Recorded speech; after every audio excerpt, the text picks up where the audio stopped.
So, Reuben, first of all, it's great to see you here. And I just want to say, as a pastor, that I'm sorry for the hurt and hate that you've experienced, particularly from Christian community, particularly recently. You're a comedian. You tell jokes. I guess my question, though, is what impact do you believe your joke on the project did have? And do you believe that telling that joke by a straight person would have had the same result? Just before you answer that, I recken context matters because, Sure. yeah, just before we get to You don't want to tell the joke again, do you?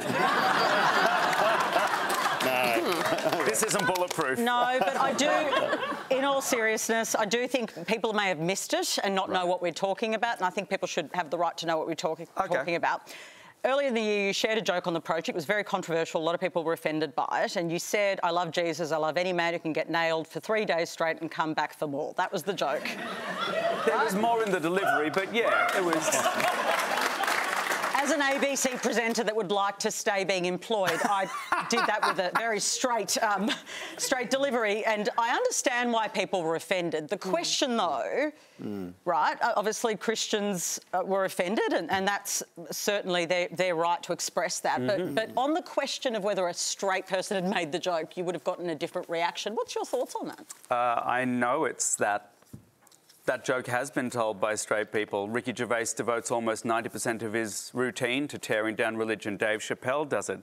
Large, big name, straight comics do this all the time. This isn't about the joke. This is about who was telling it. This is about a queer person.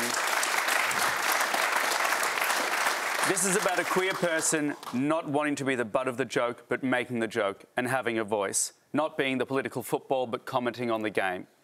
And when that happens, they want us to become invisible. And we don't do that, because if we are not visibly queer, then the most vulnerable in society never become visible. They disappear. And we lose, you or lose too many of your children to crap like this. Bridget, I'll bring you in. Now, no one is challenging. People have the right to respond however they like to these things, and if people are offended, they're offended. But there is a question, though, around freedom of speech, humour, the way that we express ourselves. Where is that line? I know. Just an easy one for you, Bridget. Let's go to Section 18 SC. But, you know, I am a person of faith, and it wasn't just the Christian community that got offended. The Islamic community did as well.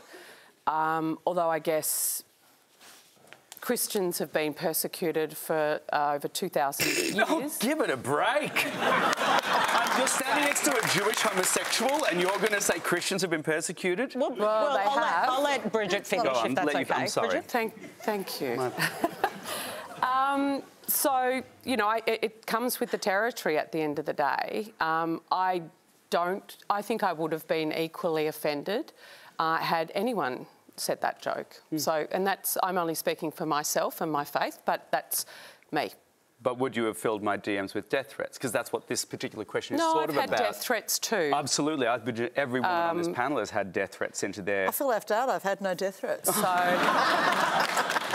I think we could probably go toe-to-toe on negative social media intake. Let's go for it. But, yeah, you know, and I don't think anybody should get death threats for what they say, right? But I also think that we live in a pluralist society where one of our great strengths, one of the great multicultural countries in the world that has remained relatively peaceful around religious, you know, antagonism. And so I wouldn't be going near those jokes. But, I mean, you're a comedian, you're an artist, so you're going to do what you're going to do. But yeah, there's something to be said for the context that this joke existed in as well. And I deliberately said on the project that this joke is a direct response to me receiving hate from Christian people, from a very innocuous interview I did with children for Channel 4 in the UK that resulted in me being called a groomer and me having my DMs filled with "you have to accept Jesus' love, you'll burn in hell," all of the different tropes.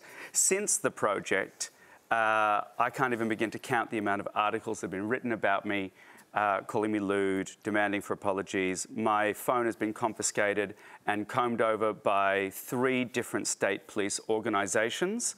My parents have been instructed to not open anything that comes addressed to me. My addresses and their addresses are on priority response lists and have been scrubbed from the electoral roll, so they can't be found. As I said, in Sydney, there were mobs wanting to lynch me. So I think there are comedians telling far worse jokes who receive far less. I don't think this is about one joke. It was a great joke. Thank you.